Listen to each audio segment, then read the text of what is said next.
Nzovu uri mvugo. Oya. Ubu njyewe buretse. Reba guhindura ubuzima. Nzovu fasha na nigo. Tagiye kubyina tarare.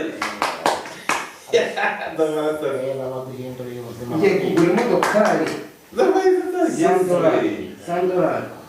Reba guhindura ubuzima. Reba guhindura. Yabaye. Dare. Mondarota. Yabaye ndanga. Muganga mukasa we. Muga. Ibintu ukoze. Muga. Guhindura ubuzima batesha. Nabimenye nzana iki gikapu.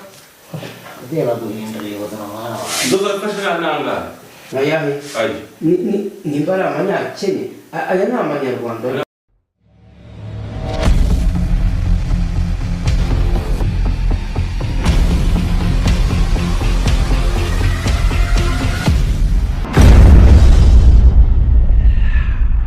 Nizere ko umeze neza udukurikirana umunsi ku munsi wakoze subscribe n'ubushimira cyane utarayikora bene mwanya kugira ngo uyikore ibyo ubasha gukurikirana ibiganiro byacu bigiye bitandukanye n'ubice cyo mu gace mwami byayishuwe ntima nkokora mu bice biba bigiye bitandukanye. Uyu munsi rero nkaba nagiye ikibungo hamwe bagendera ku gataro ndetse nkaba najyanye na Maître Nzovu yanzindukiye arambwira ati twari tumaze iminsi tubipanga ati ngewe igihe nashakiye amafaranga cyangwa igihe nahigiye bikanga ariko uyu munsi maze iminsi mvugana na Mukasa muganga Mukasa uko wagiye akora byinshi bigiye bitandukanye arambwira ati ndaguhindurira ubuzima.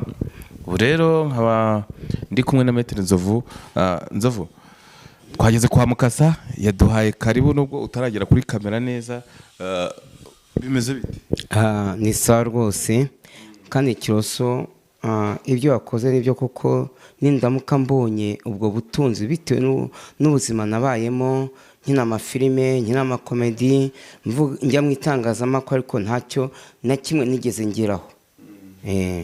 Nzovu rero kugira ngo abantu babone koko wa mugani ko Nzovu turi kumwe ugiye guhindurirwa ubuzima nanjye ntago ndi bukureho kamera za sawa ziragumaho kugira ngo abantu bashe kwibonera ibyo ari byo. Muganga Mukasa nawe muganga umeze neza? Meze neza bitesha kana. Amahoro. Ubu ukaba ugiye guhindurira Nzovu ngo ubuzima. Amaze yampamagara. Ambwira ko yagiye abona abantu benshi nahinduriye ubuzima kandi bamuhaye amakuru rero bahaye Nzovu. Yarambwiye ati se ko nkora amafilime nkakora henshi kandi nkaba mbona warakijije abantu benshi abandi warabaguma bafite amamodoka abandi bafite amataje. Arambwira ati mfasha uyu mwana rero kandi Mukasa ndi impano y'abantu. Yego. Nanjye ubwanjye nisanga ukandagira hano biremewe n'inkweto se cyatuzikuremo Muga tuzikuremo muga nose izanjye ziranuka reba zanashaje. Sinakwemere ko ngiye kuguhindurira ubuzima Koko muga urampindura ubuzima kuburyo ngenda nambaye inkweto iki zikuremo. Humura ngiye guhindurira ubuzima bandita muganga Mukasa isi yose iranze wakana we bariya bose narabahaye. Tunagusuhuze niba byemeye gukora mu ntoki zawe.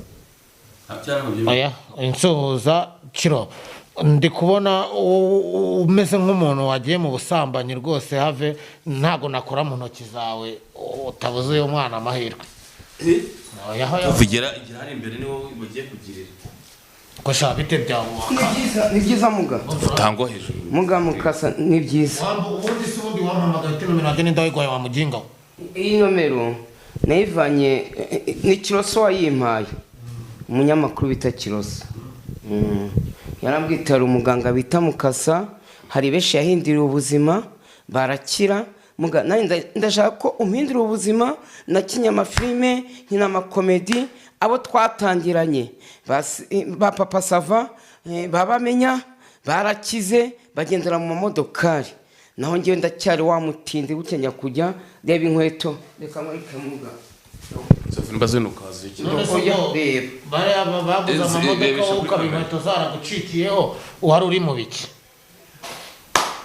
amafaranga y'iki amafaranga ukora n'uyagira utoha mukinga ziriya nyatsi baguteje ni inyatsi muga ni inyatsi ni inyatsi ni inyatsi mfite inyatsi ituruka mu muryango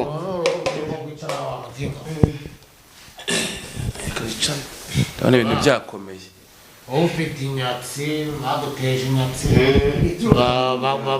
baguteza impamvu ndetse icyo gikapu uzanye n'iki kibundi nzovu ubundi se iki gikapu kirimo ibiki iki gikapu ubwo duheruka kuvugana umukurambere mukasa hari ibyo yansabye nabizanye mukasa niwe wabigusabye omo niwe wabigusabye umusira mari omo niyo uje utwaye mu bikapu niho nyine urabona igikapu fungura ukuremo icyo gikapu ibintu byose ufite byose ufungura icyo gikapu turebe ese mu na data je ni ibiki ni omo iyi no wari wamutumye